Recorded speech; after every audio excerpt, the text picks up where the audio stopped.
Welcome back, everyone. Today we're diving deep into the rise and fall of one of the most complex characters in television history, Jaime Lannister. From golden boy to tragic hero, Jaime's story is a masterclass in character development, until it falls flat on its face.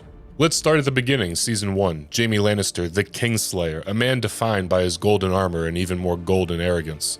His attempted murder of Bran Stark sets the tone for this character. Ruthless, loyal to his sister, and willing to push a child from a window to protect their secret. The things I do for love. This single act of brutality establishes Jaime as a sincere villain, cloaked in golden arrogance.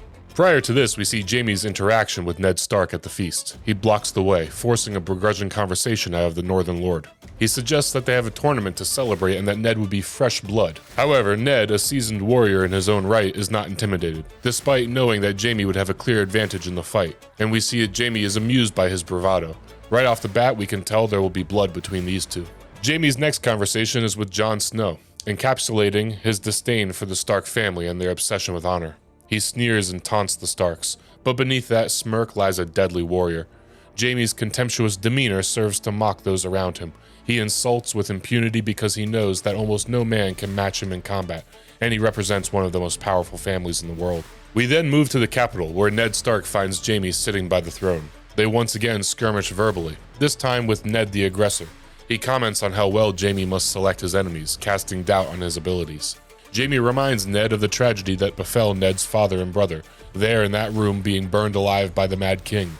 This dialogue takes a brilliant turn. What starts as an attack turns into an olive branch, Jaime detailing the horror of it and how he remembers those men burning in his moment of betrayal when he killed the Mad King. The Honorable Ned Stark hears these words for only the shortest moment, before an expression crosses his face, disgust at the dishonor of stabbing the king you're sworn to protect in the back. Jaime bites back with a snide retort, only for Ned to suggest that he was a coward for serving the king rather than joining the rebellion.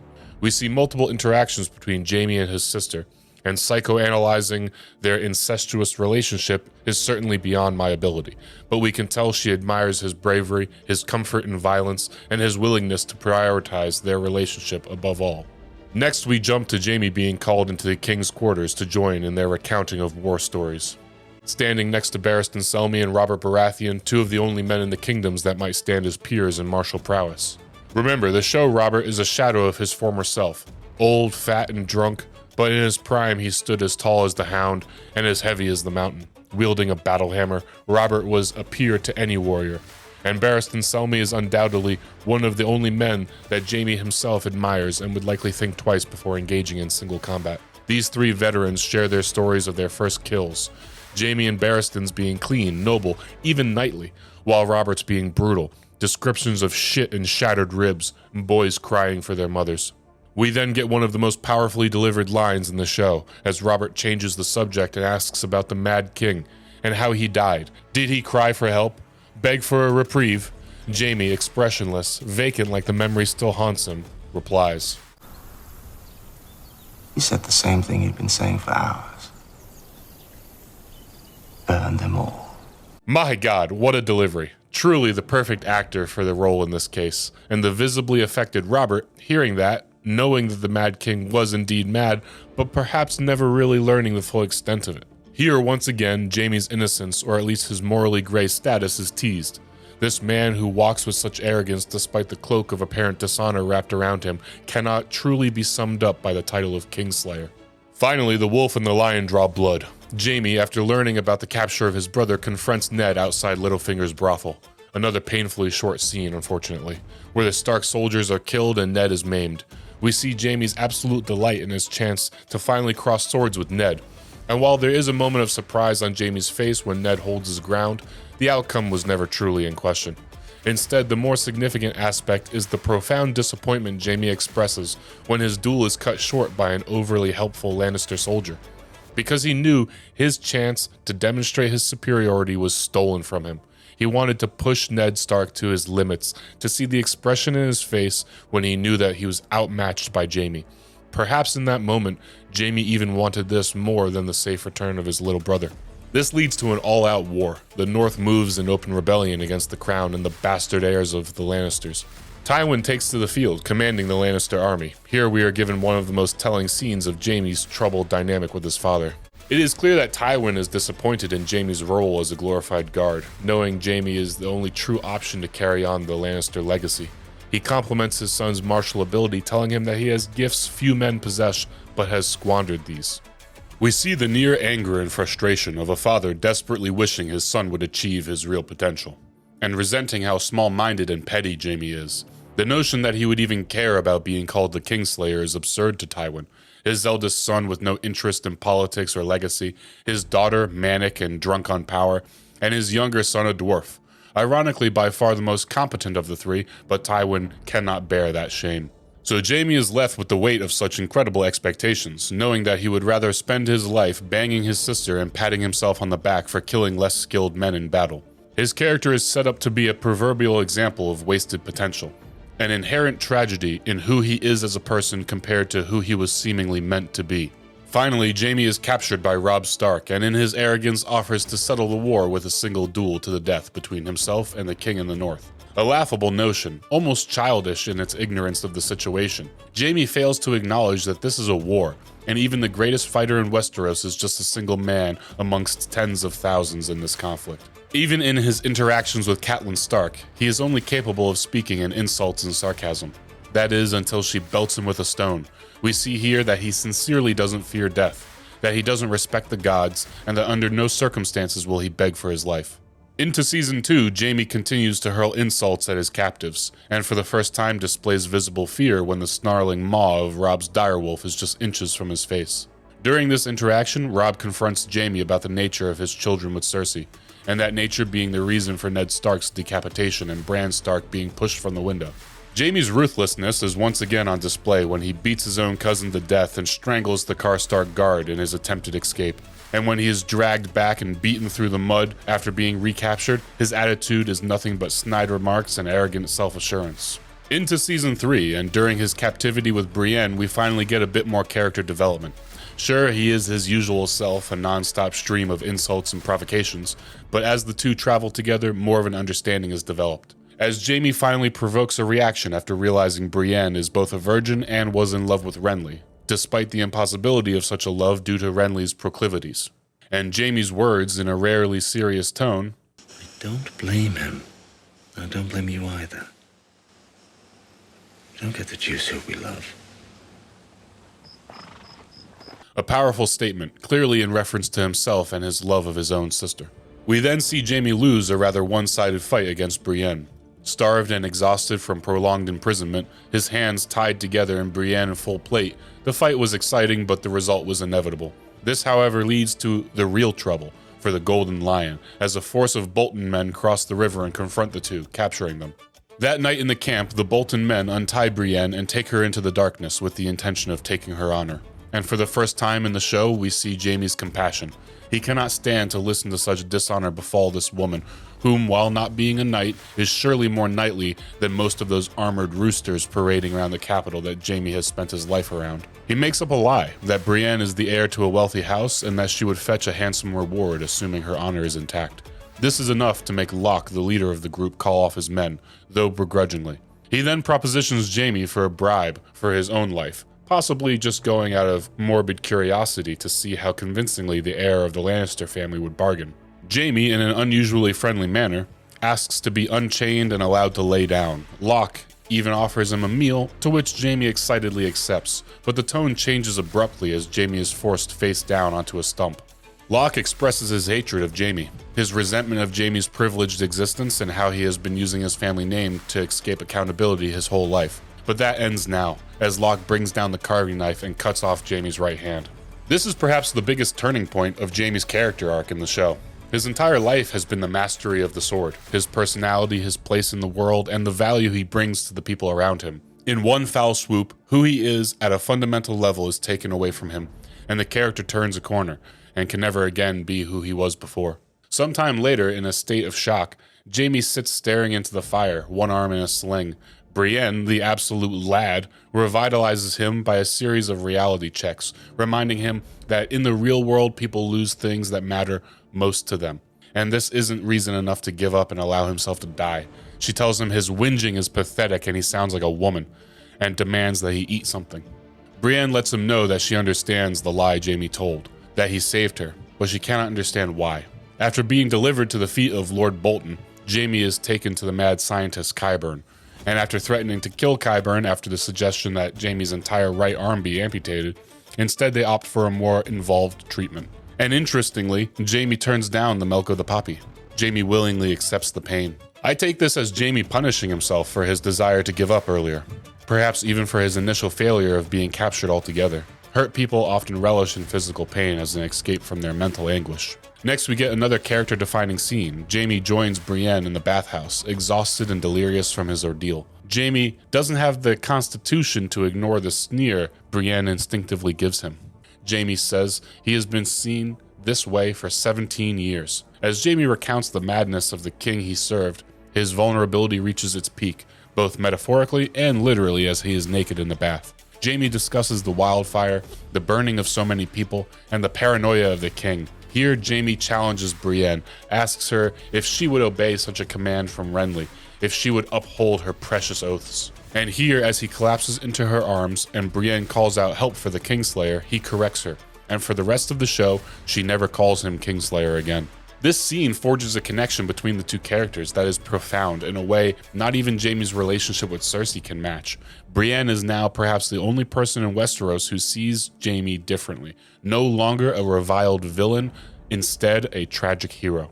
Jaime once again stands up for Brienne during their meal with Lord Bolton, trying to insist that Brienne stay with him and come to King's Landing. However, Bolton smacks that down with emphasis, even savagely referencing Jaime's mistake of overplaying his position earlier with Locke. I mean, this is a man who skins people alive. His generosity knows all bounds.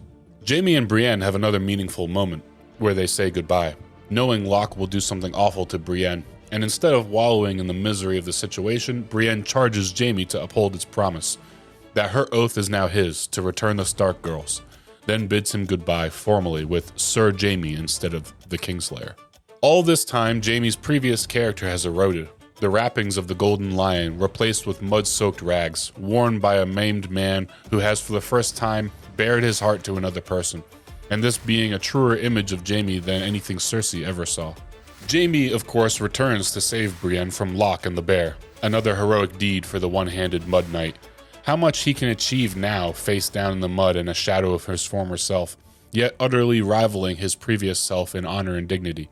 He returns to the capital and not only isn't recognized, but is called a country boy by some peasant. And finally, he returns to his first love, and is not a welcome sight. It isn't enthusiasm that greets him, but disappointment. The sickly odor of shame fills the room as Cersei and Jaime look at each other, the extreme contrast between them. Cersei representing an unchanging image. Jaime averts his eyes as Cersei looks at him over her shoulder. The image of Jaime takes her breath away. The viewers get the feeling that Jaime has escaped physical bondage and stepped back into the now too small box of what his life used to be. And without his hand, he can no longer enjoy the feeling of honest expression that combat afforded him. Now he is only the maimed man, that Cersei will never look at the same way again. Into season 4, and Jaime, befitting the man he used to be, is fitted with a golden hand. It's a clumsy and gaudy thing. Jaime himself treats it with disdain, which makes sense given the transformation his character has gone through. We then get a delightful scene showing that he has begun training with Bronn to learn to fight with his left hand. This is great because these two would never have really gotten along previously, their class differences being an uncrossable chasm. Yet here their paths have crossed, and a mutual respect will develop. Bronn was the perfect man for the job, not only an exceptional killer, but discreet and already in the employ of Tyrion. The royal wedding is being planned, and the little shit that he is, Joffrey, takes time to insult his uncle, unknowingly insulting his own father. And sadly enough, the king is right. He's yet to do much that would be considered a great deed, and even fewer accomplishments that would be recorded into such a book. Tragically for Sir Jaime, the royal wedding of his son to Margaery ends with watching his son die, having been poisoned. Jaime takes this loss hard, though there was an understanding that Joffrey was a monster and would have been yet another mad tyrant. What is even more unfortunate is the next scene of this bereaved family, Jaime and Cersei standing over the body of their son. Cersei accuses Tyrion and even demands that Jaime go and kill him to avenge the family. Jaime defends Tyrion and attempts to comfort Cersei, who rejects him with contempt. Jaime, in his rage, calls her a hateful woman and proceeds to take her by force there on the floor next to the body of their son. This is a massive backslide for Jaime's character, a truly diabolical act. almost as if the evil of being back in his previous life has re-entered him with a new and powerful vigor. The inherent dishonor of King's Landing and the depravity of incestuous royalty. This scene was jarring and seemed out of character, even for Season 1 Jaime at the height of his power. Perhaps the first big misstep in writing. However, it could be graciously seen through the lens of one final bridge burning between himself and Cersei, one that is truly absolute. After this scene, the relationship between Jaime and Cersei takes a turn to formality, with Jaime referred to as the Lord Commander and Cersei as Your Grace. Cersei has no shortage of reasons to hate her brother, for his deal with Catelyn Stark and for his love of Tyrion. Despite that evil, Jaime attempts to do something honorable when he arms and armors Brienne of Tarth and charges her with the oath of finding and returning the Stark girls home, giving Brienne a Valyrian steel sword, reforged from Ned Stark's sword, extremely poetic, and the suit of black plate armor is awesome. With this new fit, Brienne is one of the most formidable warriors in the Seven Kingdoms, and with Pod the Rod by her side, she sets off on her quest. I like this bit of writing, not just for the character development and poetic nature, but the real grounded acknowledgement that Jaime is no longer physically capable of carrying out his oath. It takes balls to cripple a character, and even more courage to admit that your now crippled character can no longer be written achieving certain goals in a believable way. Instead, this is an elegant solution. Now the trial of the imp, Tyrion Lannister. Needless to say, it doesn't go well. Jaime, the fool, attempts to make a deal with his father, and the clever old bat allows his eldest Kingslayer to walk right into his trap. Jaime agrees to leave the King's Guard and inherit Tywin's lands and titles, father children named Lannister, and carry on the family name. In return, Tyrion will take the black and live his remaining days at the Wall. Tywin never intended to suffer the shame of a member of his family being executed, and always wanted to use his trial to leverage Jaime to break the Kingsguard oath. Oathbreaker, yet again. As long as Jaime stays in the capital around his family, his life takes one dishonorable turn after another. And now Cersei, the manic lunatic that she is, fresh off telling her father about her and Jaime's affairs, rushes to Jaime, happy in the knowledge that her own brother Tyrion has been sentenced to death, and jumps right on top of Jaime. It's true that crazy women are really hard to resist, but this isn't the fun crazy, this is the feed you your own pet type of crazy. Finally, Jaime frees his little brother from the dungeons, risking his own safety. A powerful moment of brotherly love and loyalty. We always knew Jaime sincerely cared for his little brother, but this is the first time he is shown willing to risk everything for him. Jaime never for a moment believed that Tyrion killed Joffrey, and refused to stand by and let his innocent brother be executed for someone else's crime. This act of defiance against his father shows real character growth, as Jaime is the last of Tywin's children to challenge his authority. And boy, does this break from tradition really come back to hurt the family in a big way, as the patriarch of the family dies on the toilet. Season 5, and frankly, here's where, in my opinion, the writing becomes unforgivably bad.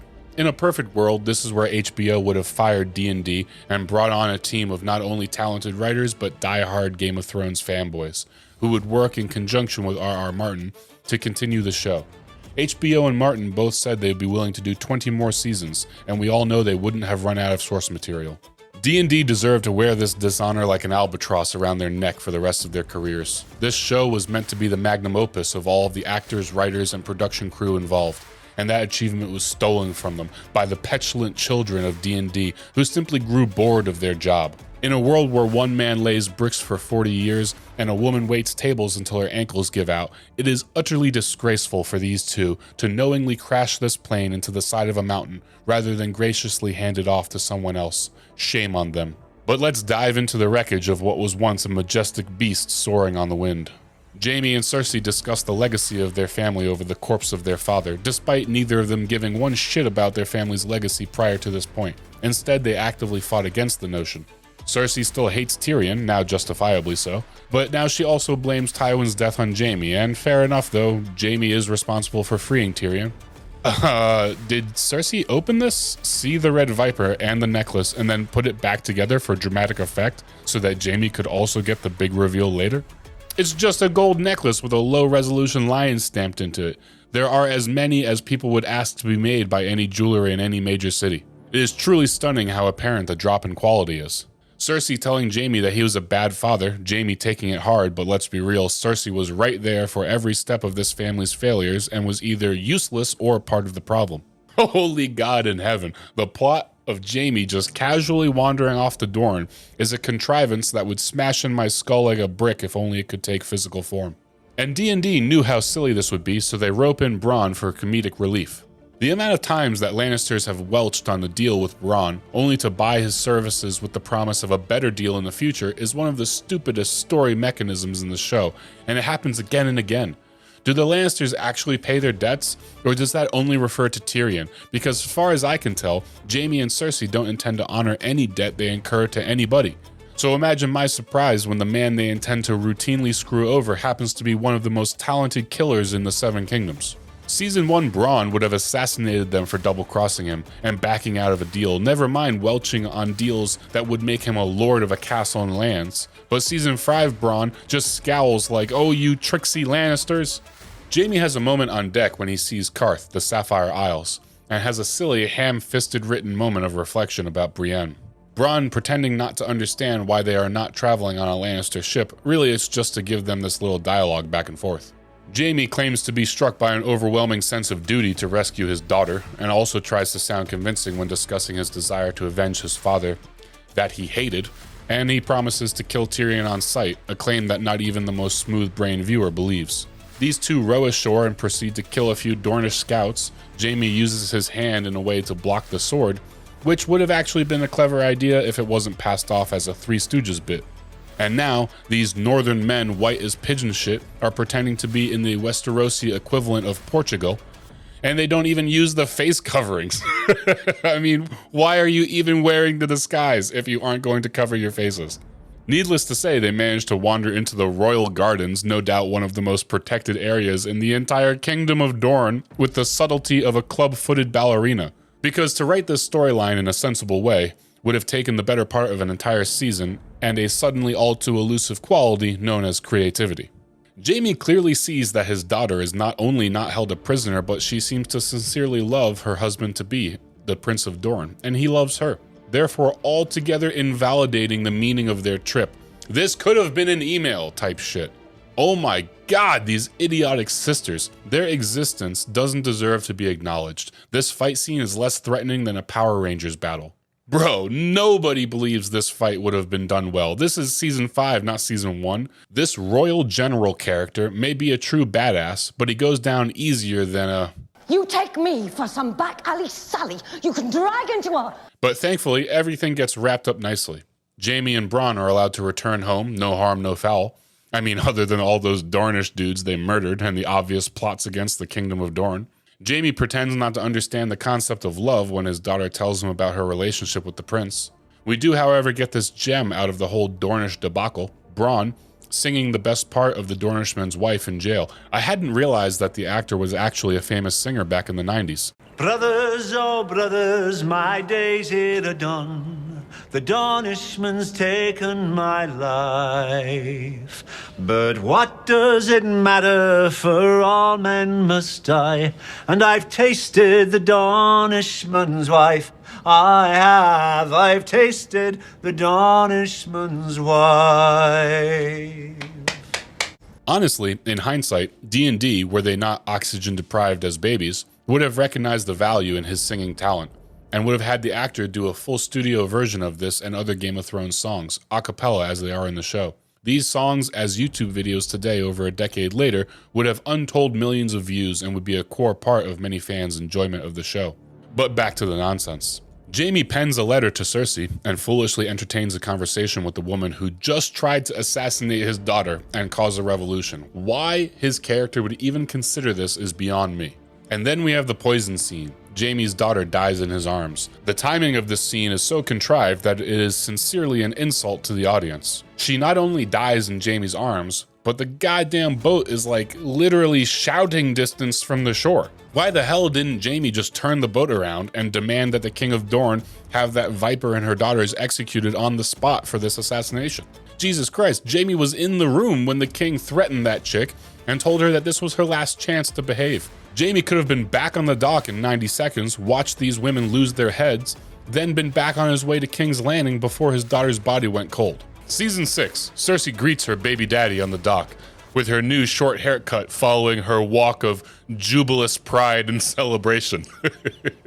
We see Jaime giving a poorly written talk to Tommen, entirely devoid of real advice or nuance. Then the High Sparrow walks in. Once again, Season 1 Jaime would have killed this man on sight, and done so without fear of the Faith Militant, as he wouldn't go anywhere without a serious complement of Lannister guards and gold cloaks. But instead, we get empty threats and exposition. Next, we have Jaime and Cersei finally succeeding in getting through to the small council. And this is actually a scene that I appreciate, at least in spirit. The wealthy elite doing whatever they can to secure their positions despite the unavoidable cost in human life. Jump to Jaime and Cersei discussing their plans. They've made us both stronger. All of them. They've no idea how strong we are. You've actually never been weaker at any point in the show, and this dialogue was clearly written by an angsty 12-year-old. Finally, the Blackfish, a great character and still written quite well right to the end. Jaime is meant to be realizing some of his potential in this scene, but fails miserably as he neither negotiates nor intimidates the Blackfish. In the end, he takes the castle by sabotage, having the Tully fool enter and command the surrender of the garrison forces. Knowing the reputation of the Lannisters and Freys, I find it unlikely that the garrison troops would listen to this order, despite it being from their lord. Jaime feels no sense of accomplishment in this, since the Blackfish dies fighting. But at least Jaime is very conveniently the only soldier watching the river as the incredibly slow rowboat with Brienne and Podrick mosey on down. And finally, Jaime returns to King's Landing, to see that his wild lunatic of a sister is in fact still a wild lunatic. And while I thought the wildfire plot was fun, it seemed very forced. Again, considering how willing these elites have been in previous seasons to send their militaries against civilians, it just feels like a contrived series of events and circumstances that leads to the sept being blown up by wildfire. Oh, and the previously endless army of Faith Militant, they just don't exist anymore? That's convenient. Season 7, Jaime back with his lunatic sister, whom he has every reason not to love anymore. He insists they cannot win the war, which is clearly objectively true. The writers do something that they frequently do in these later seasons, copying dialogue from the early days. Cersei mentions creating a 1,000-year dynasty, which Jaime rightly reminds her can't exist because they don't have any children left. Jaime says they haven't had a conversation with Tommen. Wait, what? Their last remaining child threw himself from the palace window due to his mother being an absolutely insane psychopath, and Jaime just hasn't found a good time to bring this up yet? What's he waiting for? Our baby boy killed himself. He betrayed me. He betrayed us both. Should we... What? This is almost so absurd that you could forgivably write Jaime becoming violent in this scene. Cersei going full psycho and blowing up the church with her son's wife in it and murdering all these people he was trying to protect clearly played a role in his self-deletion. Jaime could pull a sword out and cut her down right now, and while it wouldn't be great writing, it would be a masterclass compared to this. Jaime once again makes a good point in declaring that they absolutely need allies to win this war. Introduce Euron Greyjoy, one of the strangest characters in the show. I really appreciate what a troll he is. So here I am, with 1,000 ships and 2 good hands. Okay, that was a good one, I'll admit. Although I don't generally like Euron as a character, I do enjoy his back and forths with Cersei and Jaime. D&D even managed to make the throne room underwhelming. Even with the zombified mountain standing there, all of the previous scenes of the throne were intimidating and impressive. The room radiated power. Now it feels like Euron could walk right up and depose the queen without effort.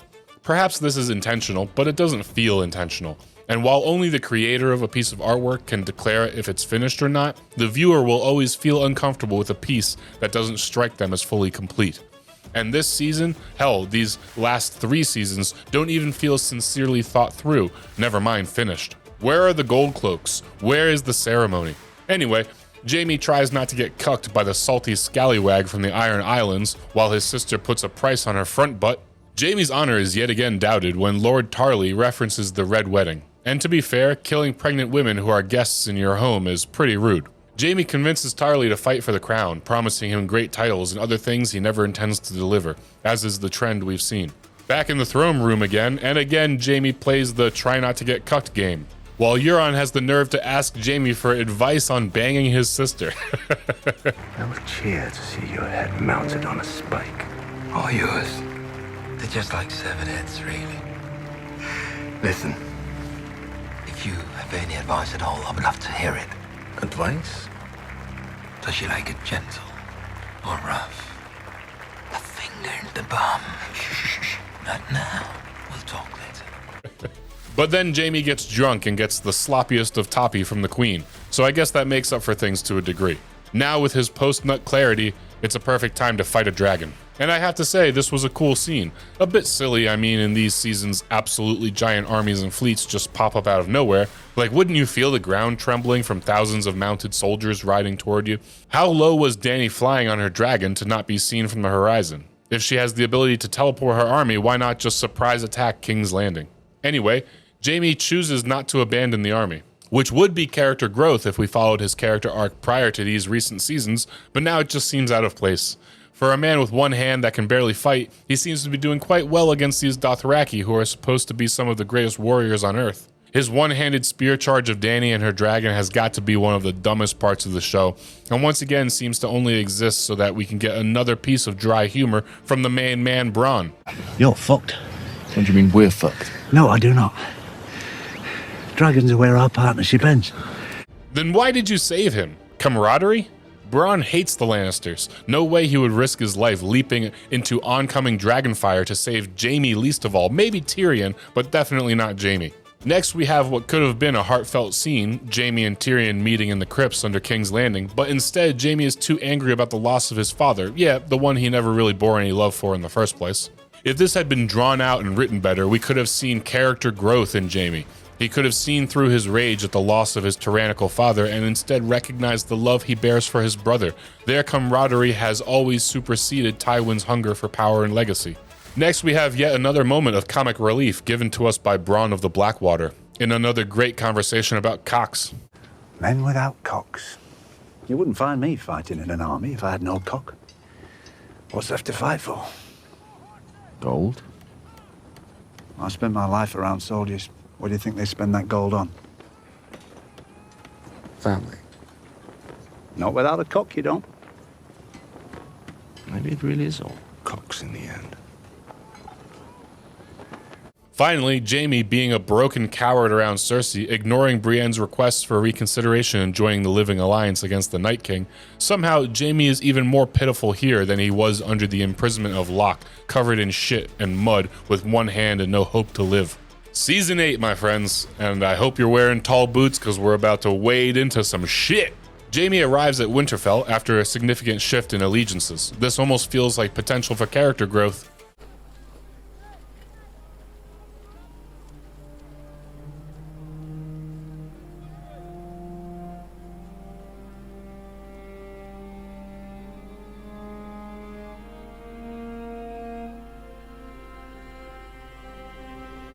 That was an awkward moment, huh?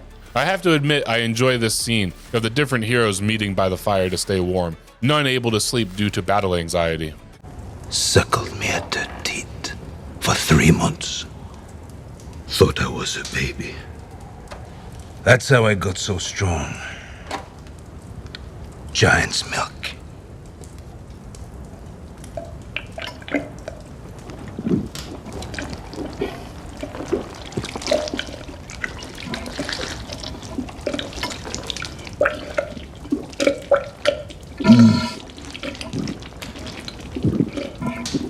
Maybe I will have that drink. God, I love this guy. And here is where Sir Jaime knights Brienne, a significant moment of respect and recognition. Not only honoring Brienne, but also demonstrating Jaime's acceptance of his own evolving sense of honor and duty. But quickly, right back to the nonsense. Needless to say, this battle was one of the worst things humanity has ever been subjected to. I still have PTSD about the Battle of Winterfell, and honestly would have been happier if D&D made the Night King win the battle and everyone dies except maybe Dany fleeing on one surviving dragon. Literally watching all the characters I love get ripped apart by zombies would have been better than this battle. After the battle, everyone feasts and celebrates. I mean, they seem to have suffered nearly 100% casualties the previous night, but the very next night, it's all laughter and friendship. I think it's cute that Jaime steps in between Tormund and Brienne.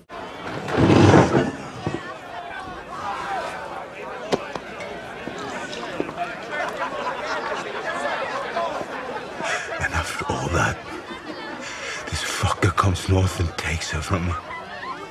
just takes her like that.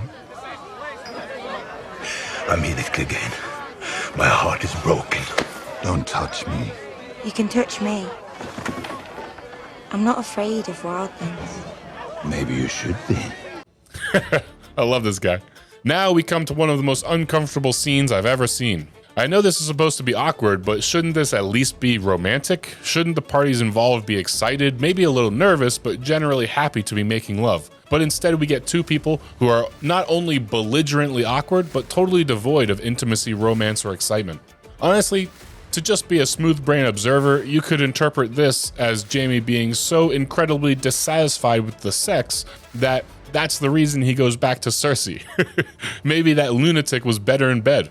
In all seriousness though, Jaime decides to remain in Winterfell, which seems cute, like he wants to spend more time with his beloved Brienne. This is undeniably what his character has been building up to throughout the show, to either die defending Brienne during the Battle of Winterfell, or to lose Brienne while she dies defending him during the battle. But if they both survive, the only way to write this with any sort of respect to their character arcs is to write them staying together. Brienne is sworn to Sansa, so for the rest of the episode, Jaime should have been at Brienne's side at all times. Hell, they could even be shown sneaking off to hook up whenever they get the chance, like two young lovers overcome with excitement. But instead, he leaves. God damn it, this makes no sense. This is nothing short of a character assassination, the gaping lack of creativity being filled with the jagged debris of failure. Damn you, D&D!